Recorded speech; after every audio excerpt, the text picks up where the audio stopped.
Then many other plants over here, mostly selected by Chariji, and he has made this actually, it's a private forest he has created for us.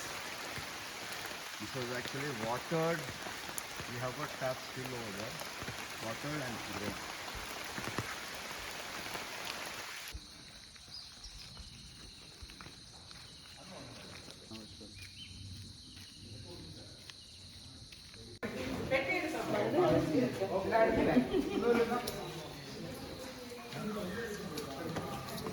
ഒരു പ്ലാനും കൊണ്ടല്ല വരിക, പക്ഷേ പോകുമ്പോൾ നമുക്ക് വളരെ ഒരു സന്തോഷത്തോടെ വളരെ ഒരു നല്ലൊരു ഒത്തിരി ഇന്നറിലേക്ക് പോയ ഫീൽ, ഒരു തെളിനീരിൽ മുങ്ങി കുളിച്ച്